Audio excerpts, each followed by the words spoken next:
uthini uNkulunkulu ngalezi zinto esemajimini? Abazali bami engikhuluma nabo ngama WhatsApp ngibathumela that message 2 months ago or last month or 2 months ago.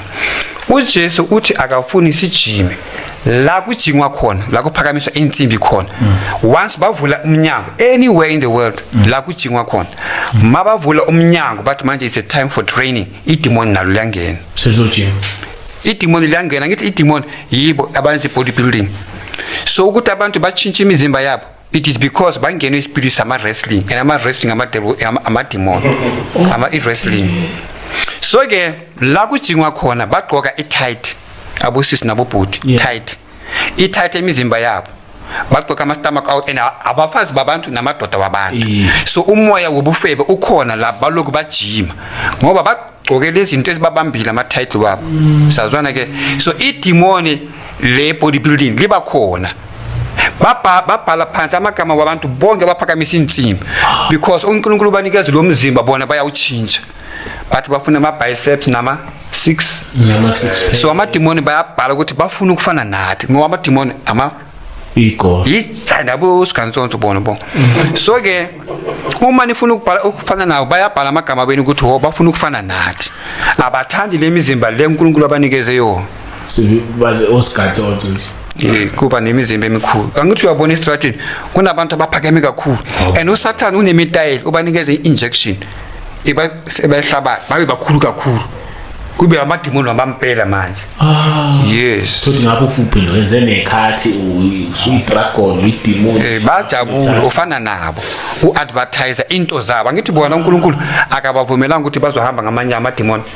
So ke uma uyenza into zabo uadvertise bona ngoba bona abanamzimba abakhulu ukuthi sibabone. So bakufunisa istyle sabo wena uyaba advertise. So uJesu ke last sengiyagcina wasibonisa indlu enje ngeglass ikhona ngasezihogweni ikhona in the kingdom of darkness futhi ikhona nangaselwandle. Kulendlu le enkulu kunabantu abaningi abaphilayo.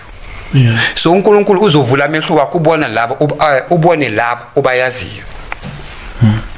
So mizi mhlongo ukhona kule glass leyo. He must repent if ufuna ukungena ezulwini. Angithi uJesu uzokubonisa izinto ufuna ukuthi uyokhuza abanye abathanda lo muntu loyo. So mizi mhlongo ukhona kule glass akayazi yena ukuthi ukhona. uSathane uyakhona ukuthatha umzimba wakho spiritual awusebenzise somewhere wena uyazi. President esinayo khona manje nepresident esukile naye enye futhi esukile laba bayi3 bakhona ngabafaka amasuit kodwa bazi. Labantu esicula nabo angifuni ukubhiza amagama la ubhuti lo. Angifuni ukubhiza igama lakhe. Bakhona ngapha kodwa bona abayazi. It's like iTV kodwa indlu enze ngeglass. Bahamba njengathi masiye ezulu kune building kunama glass ubona ilion na is a festering ingathi ungayibamba but kune glass nabo kunjalo bahamba bangapha thina sikhona ukubabona ngoba uJesu ubonisa thina ukuthi imeya yabo akusiyibo. Angithi yabo kulapho ubona lamantombazana wala eSouth Africa laba Khanyi what ukhona ukubabona ngapha Khanyi ukhona ukumbona ngapha akayazi Kelly Khumalo ukhona ukumbona ngapha akayazi ukuthi ukhona beka bagwele mfundi benzini wayebafakile class. uSathane uthatha imeya yabantu abathengisa imeya yabo uyabathatha spiritual ababeke ngapha. That means love angeke basasindiswa ubathengisile ubanikeza izinto ebazifunayo yena uthatha umoya wakhe. Abantu bonke akuwa amasangoma nalabo abathanda amadlozi abathile ukuthi mina ngeke ngisindiswe. uJesu athi bana bakhona nabo ngabo kodwa akusimzimba it's a spiritual body. Kungangena abantu abayimillion kwi-room eyi1 million it's a spiritual body bagwele but abathashana akusimzimba efana yethu umoya umzimba womoya. It's like steam kodwa abantu babona ukuthi lo bani. So ke bengifuna ukuthi ngoba kune voice ekhalayo ngasezihogweni ama voice la ayi2 ubaba omunye umama babiza igama eli1 bathi somizi bafuna ukuthi asindiswe bathi angizi la bakhona. Sazwana ke? So ngifuna ukutshela abantu ukuthi nina bonke kade niye emshadweni kaSomizi Mhlongo, abantu labo kade ba emshadweni wakhe, you must repent. Hello guys and welcome back to my YouTube channel. My name is Salo. Please don't forget to subscribe, comment, like, and of course do make sure that you share this video. According to Prophet Enigma, God doesn't want people to go to gym. He says when people gym, they become more like demons. Once a door is opened, a person starts working out and gymming. He says that a demon gets into their body very easily, and that a demon gets into a person's life to wreak nothing but havoc.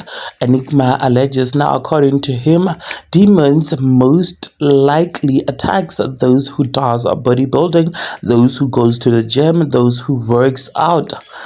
You guys, now Enigma says those people who does wrestlings covered with the kingdom of darkness, evil spirits, and he gave an example of how people are attacked by those familiar spirits, and all because they stepped all of these, he says, because they stepped into the gym and they invited evil spirits. He spoke about the spirit of harlotry, the spirit of ubufebe that's in the gym space, Nina. And by the spirit of ubufebe, he says that by wearing those tight clothing, that when you go to the gym, that they are actually inviting those demons, like madimoni, into their lives by the way that they are wearing, but they are not aware. So those demons end up attaching themselves because they feel like they belong into these people's bodies, because here they are flaunting their sexiness. And also he gave an example that by injecting themselves with those injections, those injections, so that they can gain muscles. I don't know what are those injections called again, guys. I forgot the name, but they have joined. Basically, he said that they have joined the kingdom of darkness. Lastly, a very controversial statement. He said that Somizi Mhlongo has joined the kingdom of darkness, even though he is not aware of it, of what is happening, but he has joined that. And he also reveals that singer Okeli Khumalo is also in the kingdom of darkness. Enigma said quite a lot during this interview. You guys, please do make sure that you do check it out here on YouTube, you guys. Anyways, what are your thoughts? Please do engage them with me in the comment section. Tell me what you think about this whole interview.